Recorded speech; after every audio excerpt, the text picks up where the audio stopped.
Andrew Tate's leaked text messages are insane. After these accounts started posting to Twitter to expose the Tate brothers, it does not look good for Andrew or Tristan, especially now that their close friend has just been arrested for human trafficking. To understand why the Tate brothers are still on house arrest, as well as why Andrew may be lying about being arrested for only making girls do TikTok videos, these texts seem to expose the truth. Update on the two girls living together.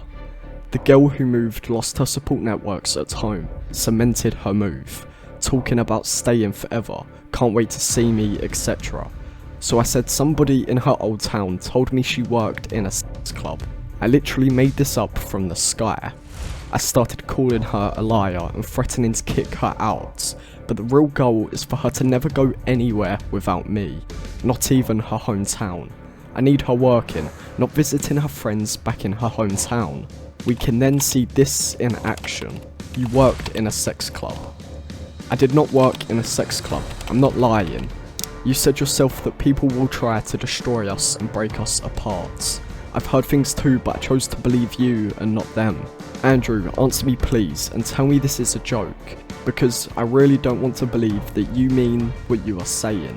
I'm freaking crying alone in a room, and you think I'm not serious. We then have Tate's response to this girl's breakdown. Serious girls don't lie. You are never going back to Timisoara, even to visit without me. You don't need to leave the house in Bucharest without me or Georgiana. We are together always.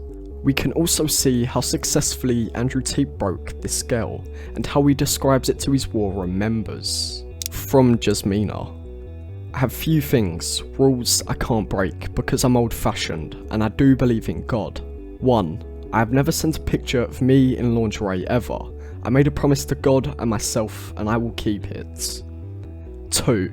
I will never do video chats or OnlyFans because my body is intimate and only my husband should be able to touch and see. Andrew Tate then describes this. Would we all agree this is about as hard as a target gets to make a girl work? Won't even send me, her boyfriend, a sexy pic. This is about the maximum difficulty you experience in the business. Another element. Since she's moved, she's been fed, but nothing else. She's broke, she can't go home and she can't leave the house. Man, I almost sound evil, but I'm not. I'm a shepherd leading the sheep. He then faked text messages with his bottom bitch to send off to religious Jasmina, and within a month, Jasmina was going against all of her previous morals, selling herself online, while also stating to Andrew, I beg you to cheat on me. I'm going to change my voice here because I don't want a clip of me saying this online. I beg you to cuck me and fuck other women while you ignore me. Andrew then replies, part of me legitimately hates you. This isn't a joke. Every time you've ever even slightly hesitated on my command, I've remembered it all, and I won't love you properly for years. The girl then replies, no, I was new then. Now I know better. I want you to love me for real.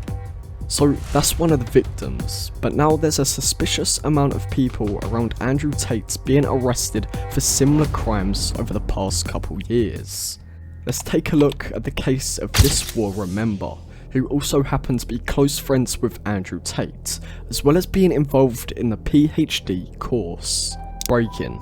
Andrew Tate's close friend Vlad Ubu, who also happened to be a professor in Tate's organisation, The War Room, was just arrested for human trafficking. Vlad frequently used the alias Joe Lampton, and sold courses exclusively through the Tate brothers' website. Vlad was previously arrested before this charge for filming himself asking mothers to kill their children.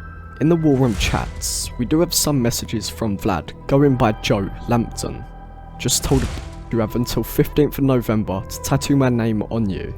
Everyone can say I love you, but words aren't enough. She first said this sounds childish.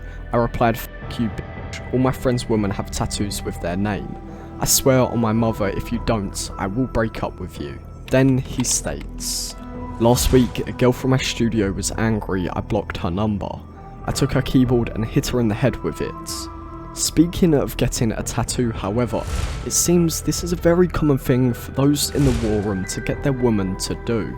Yet, these tattoos seem to come up in the case against the Tate brothers. The branding comes up over and over again, doesn't it, the more you look into it? Yeah, the branding actually comes up in the 86-page document that was obtained from Romania. Let me read part of that. It says the criminal activities of these defendants are a form of slavery, according to the prosecutor's office, like 19th century U.S. slave owners who branded their slaves with a red iron. Andrew Tate and Tristan Tate defendants brand their victims with tattoos indicating that they are the defendant's property. For example, they have tattoos with the message, owned by Tate, in English. But we also have this clip currently circulating online that questions if Andrew Tate the woman who work for him. I have to f her so she obeys me. I don't give a shit about having beautiful women. I f them so they listen to me, so I can get what I actually want, which is not them. It's a means to an end. Every single Bond girl was exploited. That's exactly what I do. When I watch a Bond film and I see him basically pimp a bitch, to me that speaks to my heart. I've been there. I've done that. Anyone who's followed me long enough knows that I first made my $1 million with a webcam business. I have met beautiful women with a good personality and thought, she will make me money. I have to f this bitch.